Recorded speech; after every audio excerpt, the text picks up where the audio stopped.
Buenos días, buenas tardes y buenas noches. Les saluda Roxana Lizárraga, periodista, abogado, exministra de Comunicación del Gobierno de Transición de Bolivia. Ahora me encuentro en el exilio transmitiendo desde Washington, D.C. El día de hoy quiero dar la bienvenida una vez más a nuestro analista político boliviano Franklin Pareja, que nos va a acompañar en el programa. Y como siempre, también saludar a nuestra estimada senadora, psicóloga Senta Rec, que se encuentra desde Santa Cruz.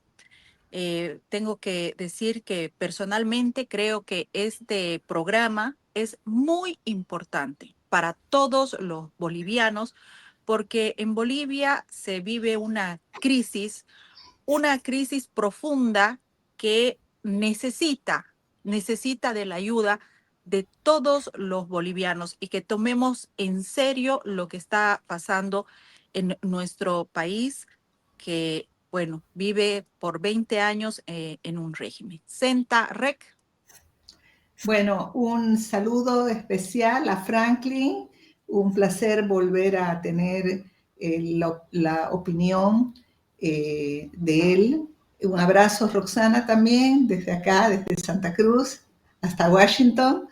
Y como planteabas, Roxana, el momento es súper caótico. La crisis que se observa es muy profunda y por eso es que, bueno, queremos tener un analista de la calidad de Franklin, con la imparcialidad que tiene, para poder dar una mirada de lo que está pasando en nuestro país.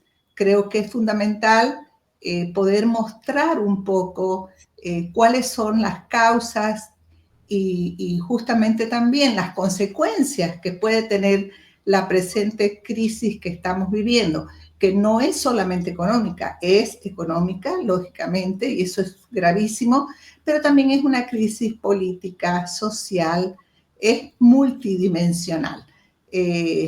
Bueno, bienvenidos y un placer conversar. Franklin, que está en La Paz. Muchas gracias por la invitación, querida Roxana Gacenta. Para mí siempre una honra estar con ustedes. Y bueno, pues estamos en distintos lugares del país y del mundo, pero tenemos las mismas preocupaciones. Así que creo que vamos a disfrutar esta pequeña tertulia. Yo quiero mencionar y quiero arrancar con esto. ¿Ustedes creen que en algún momento existió un bloque de unidad de oposición? Personalmente creo que nunca existió ese bloque de unidad de oposición. Creo que hubo una unión que giraba en torno al empresario de Burger King, Samuel Doria Medina, y que necesitaba de otros actores para simular que existía una unidad en el país y dar el golpe certero. Creo yo que eso es lo que pasó. ¿Ustedes qué opinión tienen al respecto? Franklin. Gracias. Mira, algo así como un coro de voces de la sociedad, de una parte de la sociedad, pues introdujo y puso en la agenda de discusión política que si no se unen las figuras políticas, la posibilidad de vencerle al MAS es inviable. Recogiendo este pensamiento y sentimiento popular, repito, de una parte de la población, los actores políticos trataron de dar la señal de que en esta oportunidad hacer el ejercicio de construir la unidad era una forma de hacer eco de lo que la sociedad pedía. De esa manera entraron en un, primero, digamos, acercamiento previo con quienes estaban dispuestos a conformar lo que denominaron el bloque. Y yo creo que de raíz cometieron ya algunos quizás aspectos poco estratégicos, no diría errores, pero sí no fue completa y ni pareció genuina esta construcción, porque la unidad era en base a quienes ellos creían que eran parte de la unidad, parte de la oposición. De entrada ya estaban negando la otredad, es decir, nosotros somos los de la unidad y el resto pues ni existen. De hecho, son opositores camuflados, son masistas solapados o son emergentes que no tienen ninguna relevancia. Y entonces, ese es un punto de partida que muestra que nació como que un bloque así exclusivo de opositores de la unidad, ¿no? Versus los otros opositores. Eso ya pues te muestra que nació quizás con un cierto halo de debilidad. Después hay figuras que no tienen mucha compatibilidad en términos, diría yo, programáticos, porque hoy por hoy se entiende que hay que unirse aritméticamente porque sumando fuerzas puedes vencerle al más, ¿no? Porque en realidad el único móvil de la unidad o el único objetivo de unirse es que coinciden en el tiempo que tienen un adversario común. Pero después, al margen de tener un adversario común, no tienen más comunes denominadores, son muy diferentes, son muy distintos en su posición, en su trayectoria, en su visión. Como dentro de este espacio de unidad habían dos figuras que son las que realmente tienen una cierta musculatura, que podríamos decir que son verdaderos competidores, porque los otros, y no lo digo con ningún tono peyorativo, pero los otros miembros del cuerpo de unidad no tienen realmente en esencia un peso específico altamente competitivo. Entonces, al final se han ido decantando entre dos que realmente competían fuerte, que eran Samuel y Tuto, antes dentro del bloque y ahora dentro ya de la competencia electoral. A ciencia cierta, habrá que conocer a fondo qué es lo que ha pasado internamente. Pero lo que sí me da la impresión, Senta y Roxana, es que no ha habido realmente en esencia una verdadera y genuina intención de tener un candidato único. Quizás el señor Doria Medina pensó que en esta oportunidad su esfuerzo, su trabajo iba a terminar posicionándolo como el nítido vencedor, y don Jorge Quiroga exactamente lo mismo. Él pensó que quizás él era el que tenía en esta oportunidad el mejor perfil, dado que el perfil de lo que busca actualmente una parte de la sociedad es un prospecto que tenga la capacidad de resolver la crisis, sobre todo económica. Entonces son autorreferenciales, no nos vamos a desayunar, los conocemos hace 30 años, no hay mucho que explorar para descubrir cosas nuevas. Era muy difícil que don Samuel le reconozca el liderazgo o la victoria a Tuto y Tuto lo propio. Ahora, ¿qué es lo que ha quizás también perturbado y perjudicado? Todo esto yo lo hablo en plan de hipótesis, ¿no? Porque habría que estar en el corazón mismo de ese cuerpo de unidad para saber los entretelones. Pero no ha habido pues una nítida ventaja, porque si ustedes, como estoy seguro que ya hicieron seguimiento a las dos encuestas previas, en ambas encuestas la diferencia entre Samuel y Tuto era un punto, 1%, punto. Entonces, esa brecha tan cerrada, que un punto en un estudio de encuesta de opinión, está dentro del margen de error. Eso significa que técnicamente están empates y que realmente todavía no había un nítido vencedor o un nítido candidato dominante dentro del bloque de unidad. Al haberse planteado las cosas de una forma tan cerrada, yo creo que Samuel dijo, no, pues yo gané, pero Tuto dijo, ganaste, pero ganaste con 1%, entonces yo no puedo reconocer esto. Es mi Exacto, pero además con las encuestas que tú mandaste a hacer, Samuel, ¿no? Con las encuestas que tú las estás trabajando, aliado con Luis Fernando Camacho, lastimosamente, ¿no? Ahora mira. Entonces, en este panorama que tú haces la referencia de la diferencia del 1% en una encuesta para elegir un candidato único, era pues totalmente difícil que alguien pueda ceder frente a esto en una candidatura presidencial. Senta, ¿cuál es tu criterio frente a esto? ¿Hubo una unidad? ¿Fue una pantomima de unidad? Yo considero, y en este programa se dice lo que muchos medios de comunicación callan. Muchos periodistas, por diferentes circunstancias, callan y no hacen conocer al país. Y este medio de comunicación es para llegar y decir las cosas de frente. Yo creo, personalmente, y porque conozco mucha información y conozco a los actores que están en esta contienda, que hubo una mala fe desde el inicio de esta supuesta unidad que se estaba generando. Senta, ¿cuál es tu criterio? Bueno, creo que la explicación de Franklin Pareja es muy clara, muy objetiva. Yo me adhiero.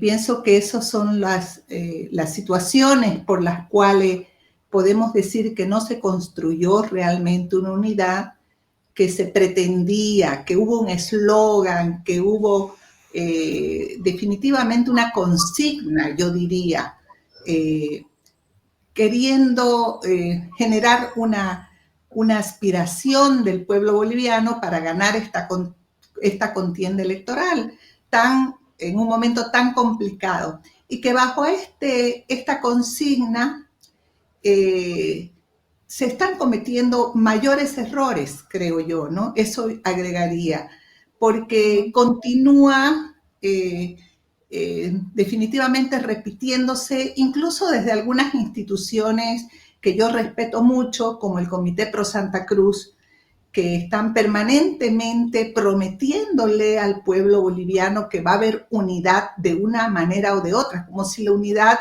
fuera algo que se puede imponer, como si la unidad fuera una construcción a priori, no algo que se debe generar.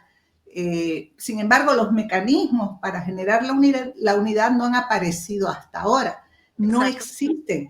Entonces, ¿cómo vamos a generar esa unidad? Esa promesa no se puede hacer porque definitivamente se está mal utilizando el concepto de unidad y nos está pasando a los bolivianos lo que siempre nos pasa, que usamos conceptos que pueden ser muy válidos y los despojamos de todo su contenido en el transcurso de esa utilización, porque finalmente los usamos con mecanismos que son absolutamente antidemocráticos, impositivos o que pretenden un descarte para ajustarse a ese parámetro que no son admisibles. No es admisible que gente que se considera democrática, que es una oposición a un régimen que queremos cambiar, una visión país que queremos cambiar, incurramos en las mismas prácticas. Usemos conceptos válidos y los despojemos de su esencia, simplemente para a la gente crearle una obligación y crear una imposición. Yo estoy absolutamente en contra, porque lo que quiero es que rescatemos la democracia en nuestro país. Y para ser democráticos, para tener prácticas democráticas, como se dice, no basta ser la mujer del César, hay que parecer la mujer del César. O sea, hay que actuar como la mujer del César, ¿no? Exactamente. Alguien diría, Senta, unidad sí, pero no así. Yo quiero preguntarles a los dos. ¿Qué es la unidad ¿Qué les parece? ¿Qué es la unidad en la presente situación? ¿Qué se consideraría unidad? Franklin ha dado un concepto importantísimo. Él dijo, creo que si nos atenemos estrictamente a lo que observó, o sea, unidad en una diversidad tan grande de posicionamientos, de visiones. O sea, ¿será que vos considerás que la posición para tomar estos dos polos que se generaron, Dorian Medina y Tuto Quiroga, que Tuto Quiroga y Dorian Medina tienen la misma propuesta? Para mí no. Están Son muy lejos. hasta la gente con la que están buscando conformar sus bloques, su visión, están intentando hacer algo distinto. No estoy diciendo que están conformados totalmente, porque eso es otra cosa de la que tenemos que hablar. Exacto. Estas han sido también alianzas que se han dado por afinidades, pero... y por intereses también, ¿no? Por intereses, por afinidades. Entonces, pero yo les quiero preguntar, para cerrar este tema de la unidad, al presentarse Samuel Doria Medina en una conferencia de prensa con varios parlamentarios de Comunidad Ciudadana, por cierto, algunos que han impugnado la candidatura de Tuto Quiroga, y varios parlamentarios también de Luis Fernando Camacho. No estaba Senta ahí en esa presentación, por si acaso, pero es para hacer la diferencia.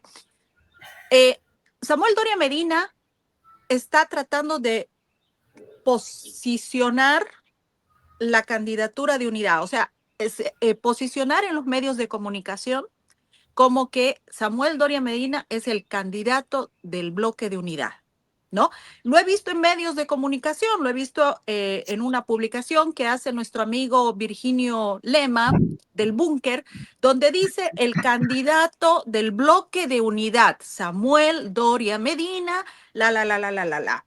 En otros medios de comunicación refieren el candidato del bloque de unidad, del bloque de unidad. La idea la están imponiendo, ¿no? Es parte de una estrategia de marketing. ¿Cuál es el análisis que ustedes hacen al respecto, Franklin? A ver, voy a tratar de hacer un poco de futurología. Voy a competir con Ramses. Un poco de chamanismo político más que ciencia política. El señor Tuto Quiroga y el señor Samuel Doria Medina, hablo de estas personas al día de hoy, porque en Bolivia la política es tan volátil que todo puede cambiar de aquí a 2 o 3 semanas. Ya estaremos hablando del nuevo estado de situación.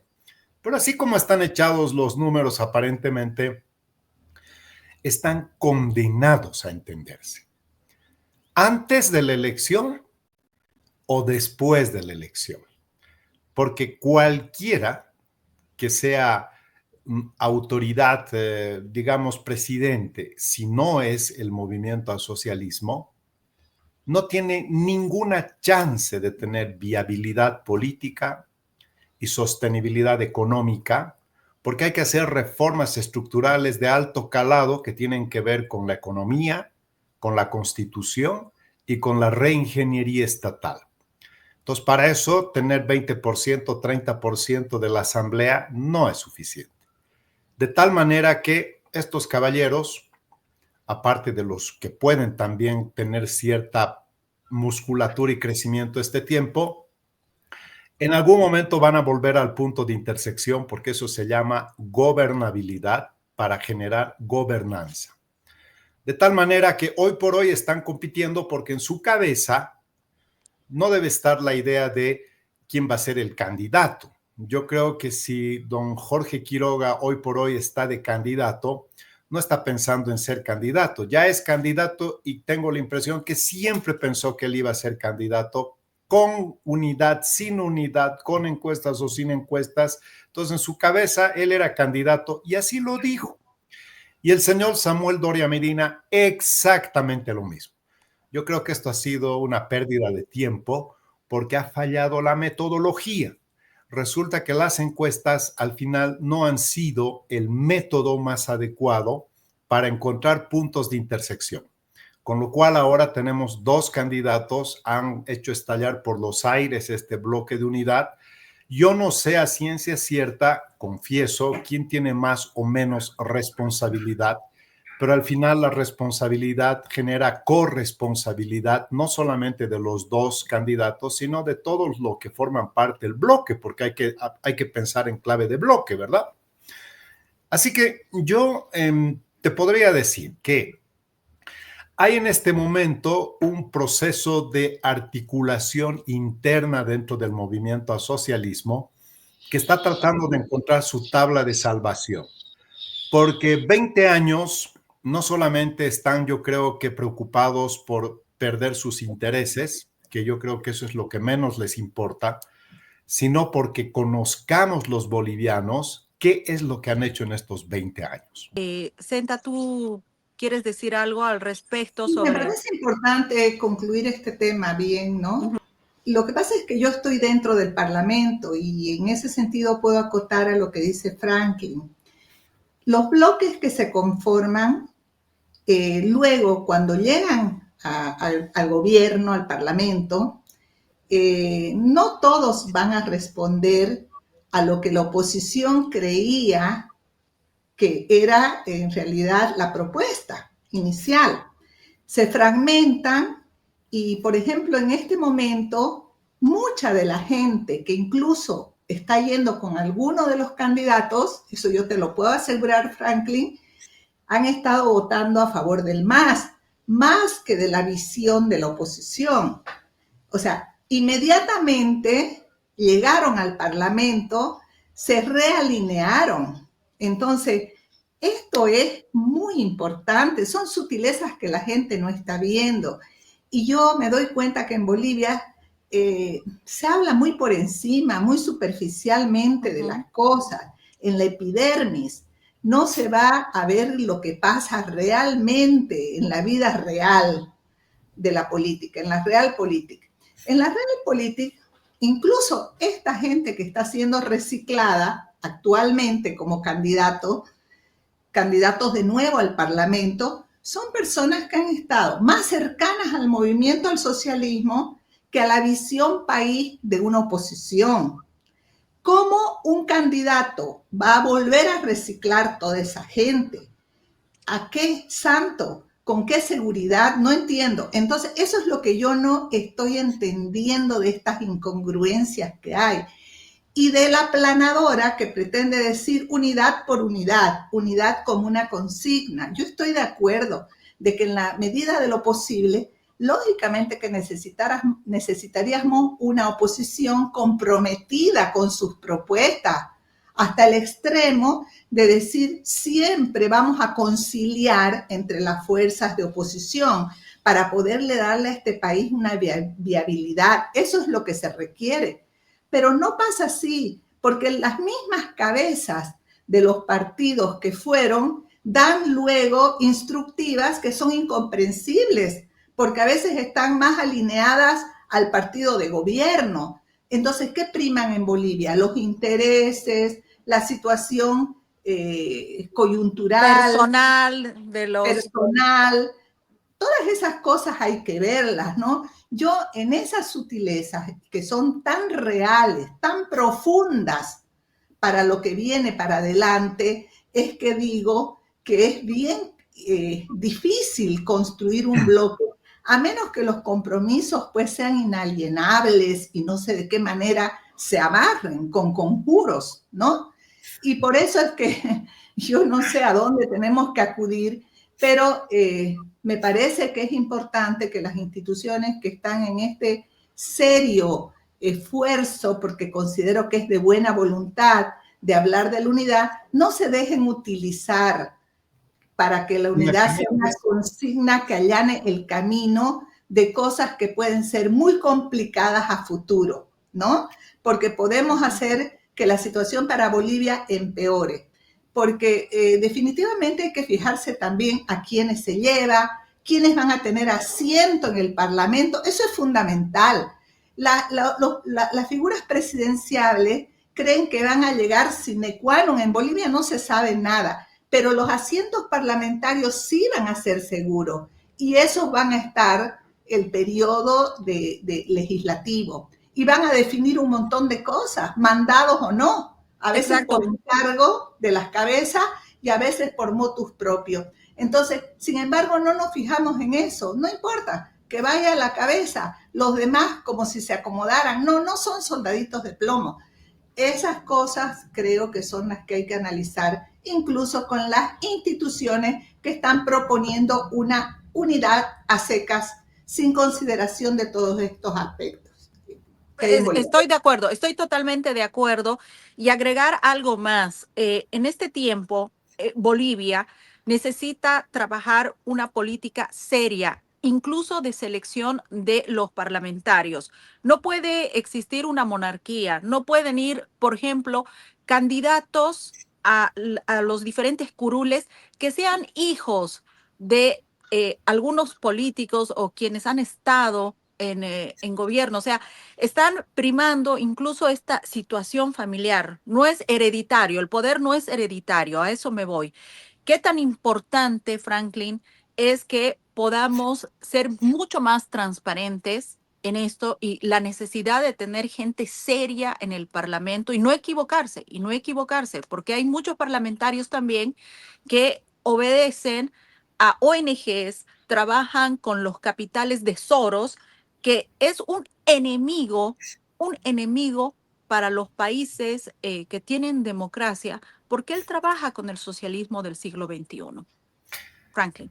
Oye, no podemos pasar al siguiente bloque después de las cosas tan importantes que acaban de hacer mención y que definitivamente pueden tirar abajo absolutamente toda la teorización que estamos haciendo. De hecho, en un programa de este fin de semana, mi última intervención fue respecto a que las conformaciones políticas tienen que tener un extremo cuidado en la selección de quiénes van a ser sus asambleístas. No solamente hay que ver que no sean ladrones, prófugos, pedófilos, violadores, corruptos, sino sobre todo tránsfugas. ¿Por qué? Porque si eventualmente en esta oportunidad hay segunda vuelta, porque la oposición difícil que gane en primera vuelta, no se descarta, pero difícil. Si hubiera una segunda vuelta, ¿qué se logra en la primera vuelta? El poder, porque en la primera vuelta tienes tu representación que te va a dar poder.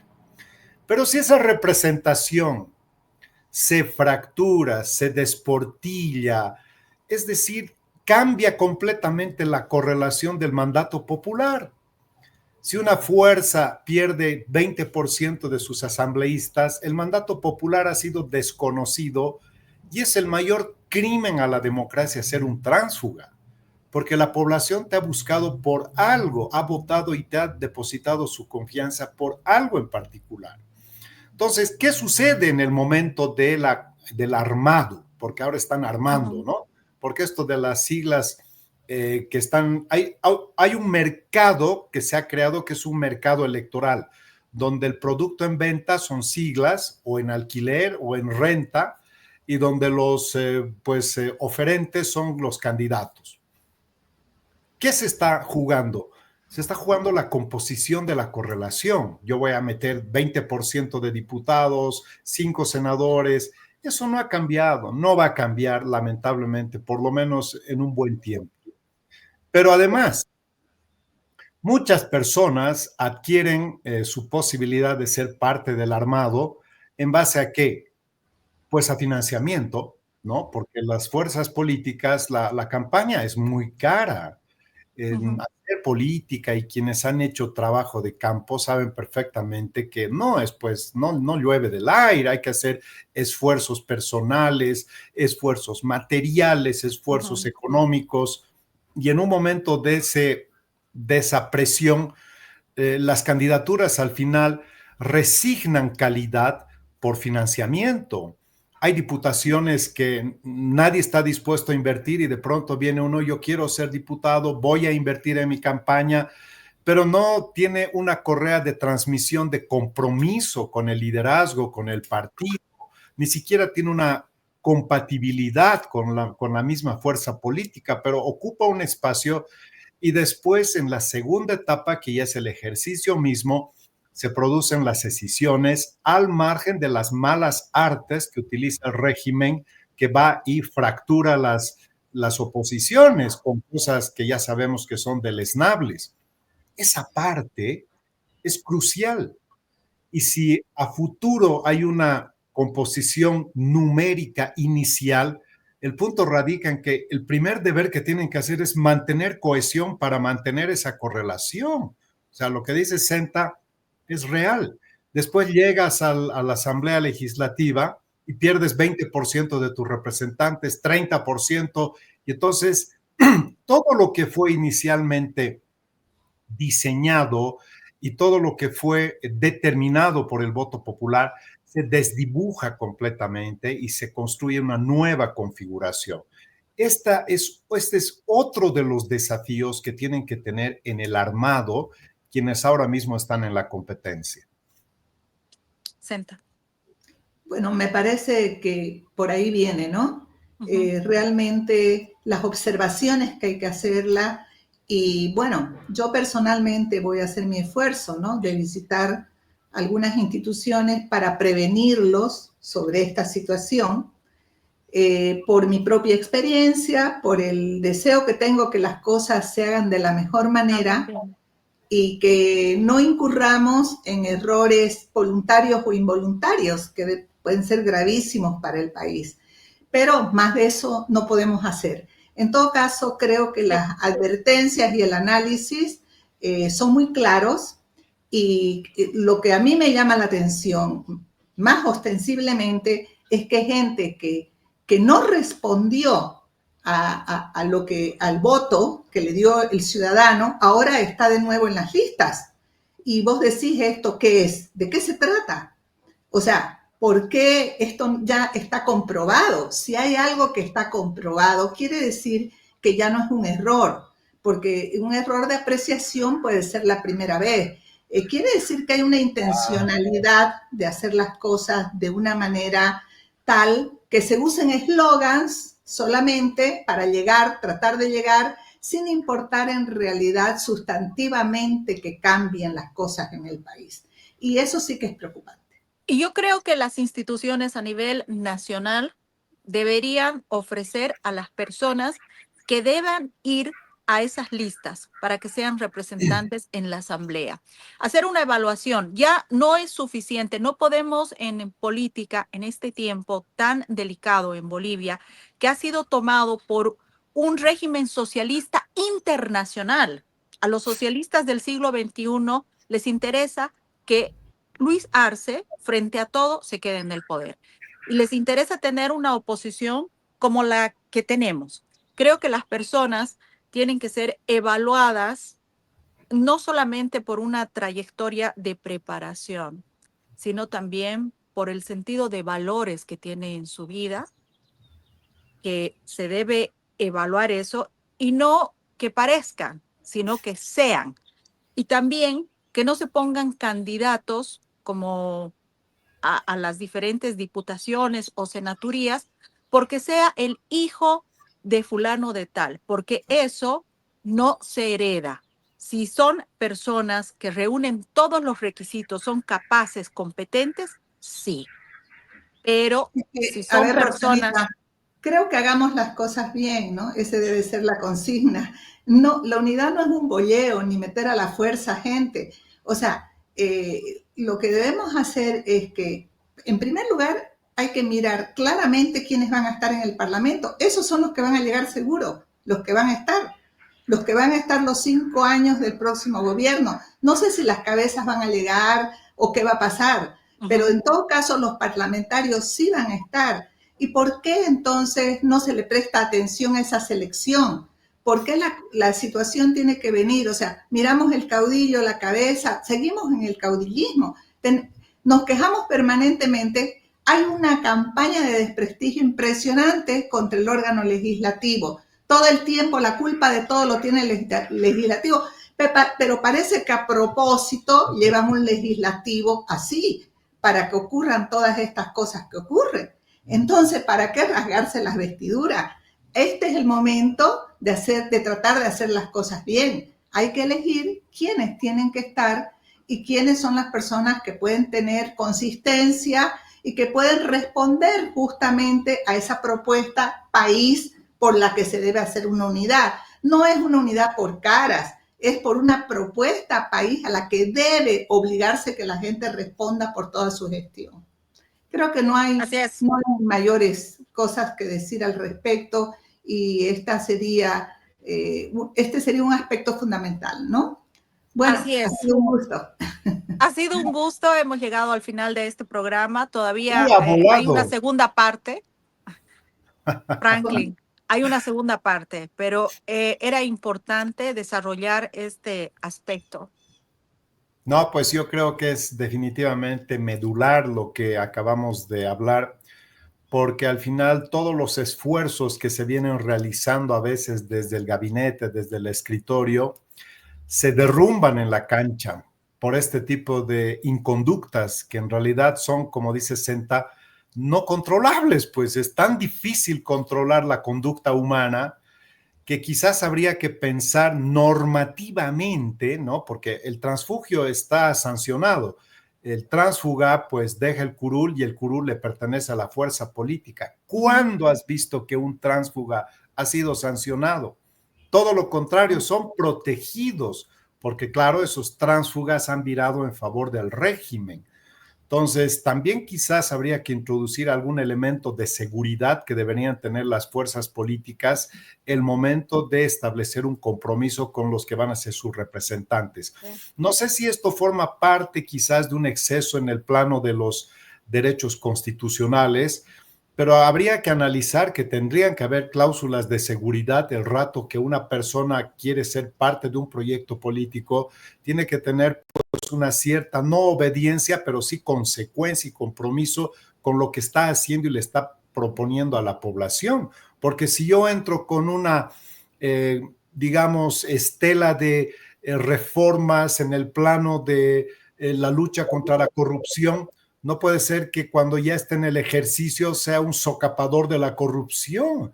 Estoy estafando a la población. Lo mismo en el plano económico, en el plano constitucional. Quizás habría que buscar algunas salvaguardas creativas, pero que no atenten contra los derechos y libertades en el plano constitucional. Pero para que cerremos esto con más interrogantes, Franklin, yo te digo una cosa. A ver, ¿quién es realmente tránsfuga? ¿El que no cumple las órdenes del jefe o el que cumpliendo las órdenes del jefe traiciona los ideales, la propuesta país, la visión por la que el ciudadano le dio el voto?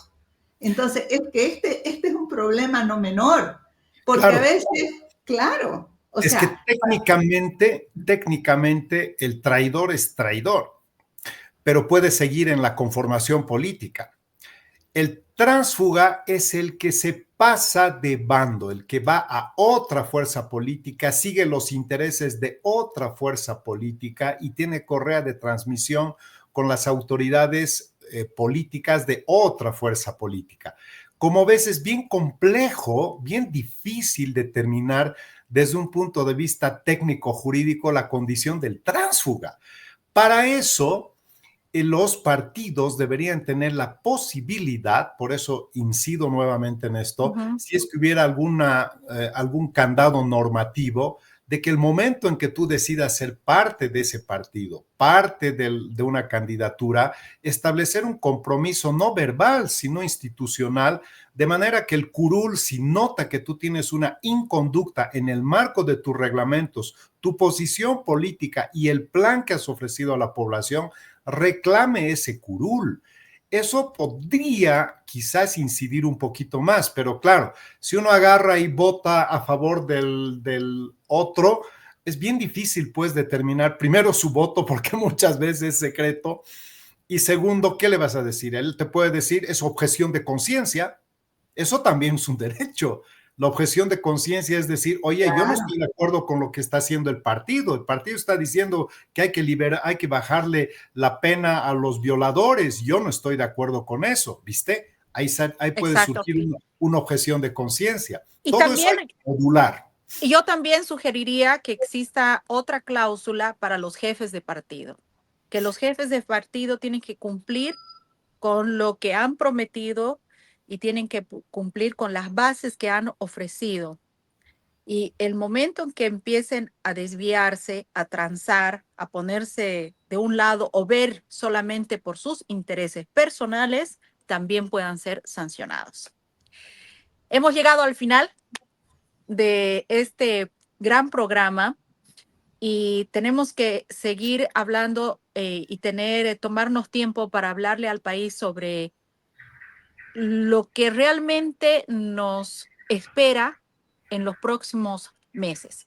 comprometemos tu participación, Franklin, con todos esos temas. Seguro que vamos a estar con nuestra analista permanente, Sentarrec, y yo los veo en una siguiente oportunidad. Muchas gracias. Bienvenidos y nos despedimos de Diálogos sin Permiso. Me despido de ustedes. Con ustedes el tiempo pasa volando porque se vuelve tan exquisita la charla y el cruce de ideas que realmente este es un espacio que lo disfruto mucho. Les agradezco por invitarme y pues me tienen a sus órdenes para cuando ustedes vean conveniente. Les mando un abrazo grande a las dos. Un abrazo y es mutuo, realmente sí. La rompemos. Lo disfrutamos, lo disfrutamos. Sí, gracias. lo disfrutamos mucho. Chao.